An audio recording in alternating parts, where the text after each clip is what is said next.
What do you get when you mix old bricks, state secrets, haunted history, and a little civil unrest? Oh, just another Wednesday evening here on Morin the Know.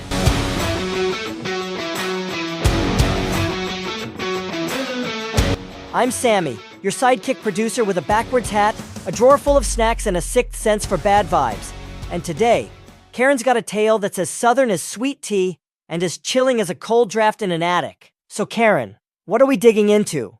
We're digging into the soul of Fayetteville, North Carolina, to a place that's part monument, part mystery, and 100% memory.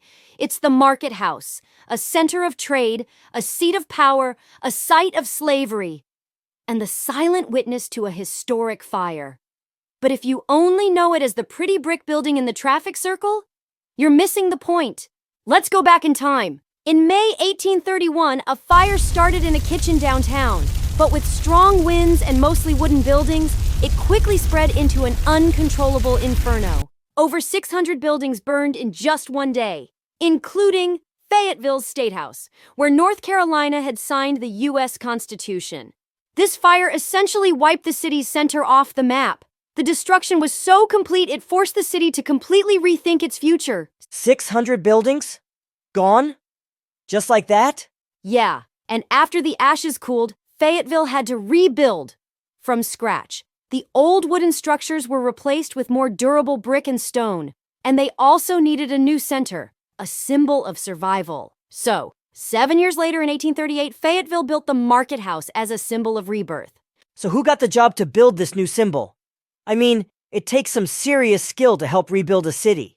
You won't believe it. A free black man named Thomas Grimes. Grimes was a master brick mason, born in Jamaica and trained in traditional European and West African methods of construction. He was widely respected throughout the South for his craftsmanship.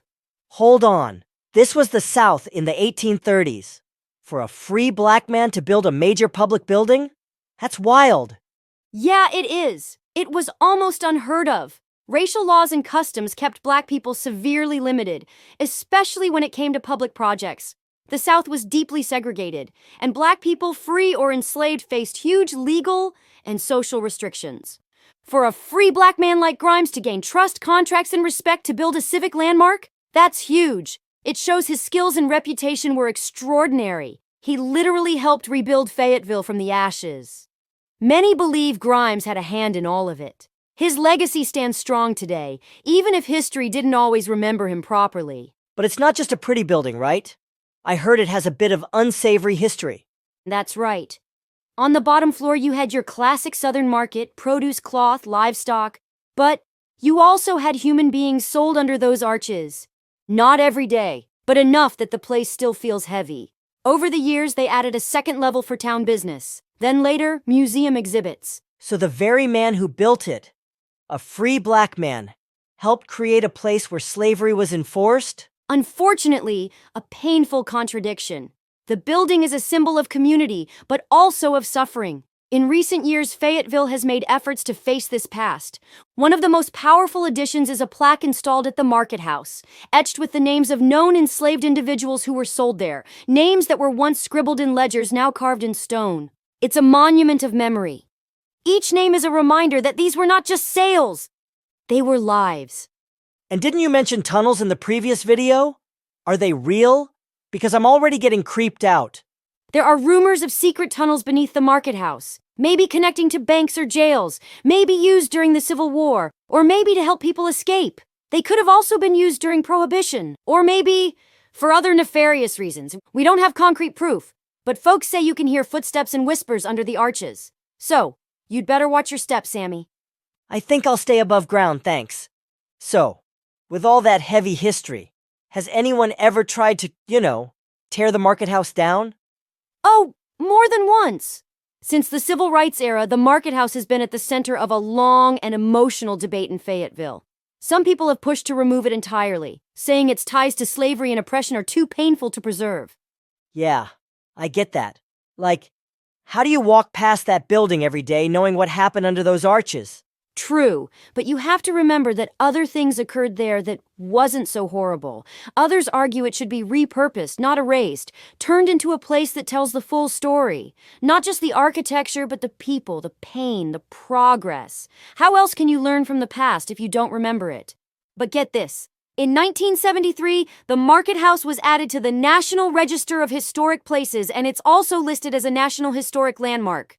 Wait, so it's protected? Yup. That designation makes it federally recognized for its architectural and historical significance, which means removing or even significantly altering it gets real complicated, legally and politically. So it's like too haunted to keep, too historic to touch. Pretty much. It stands right at the intersection of past and present, literally and figuratively. So, do you think there are ghosts at the Market House? Maybe. People say they feel cold spots in certain areas, hear footsteps around them, and even whispers.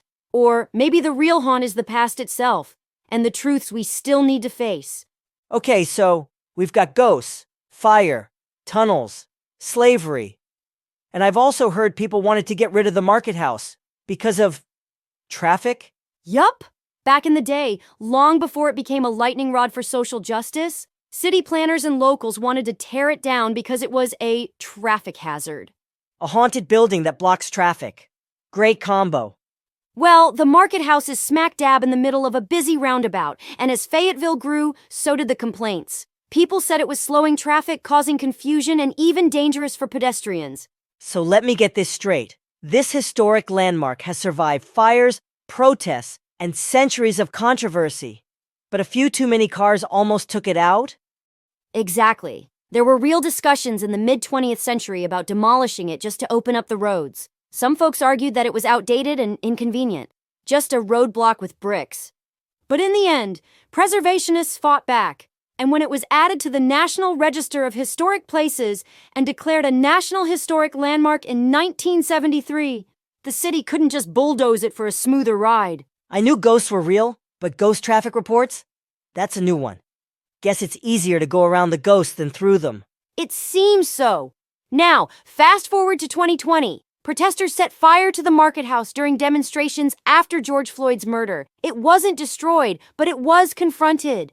The city voted not to tear it down, but to repurpose it. Today, the Market House is becoming a space for Black history education, memorial installations, public art, and truth-telling. It's not a shrine to silence anymore. It's a space for reckoning. So it went from bricks and business, to bricks and blood, to bricks and truth. Yup! So next time you pass the Market House, stop. Look around. Ask yourself what's under your feet, what do the walls remember, and who built the ground you're walking on. And Sammy, what do we always say? Stay curious, and maybe stay out of the tunnels. Exactly. That's it for tonight's episode. If you like my t-shirt, go check out my sister channel, It's a Purple Life, where everything comes in purple along with a tale or two. Thanks for watching, and remember to always stay curious, stay honest, and stay more in the know. See you next time. This has been another episode of Morin the Know, part of our series, Ghosts and History of Cumberland County. New episodes drop weekly, and we've got more haunted Carolina stories just around the corner. Drop us a comment, hit like, and share this with those who love history. And remember, ghosts don't care if you believe. They care if you listen. Later on, guys.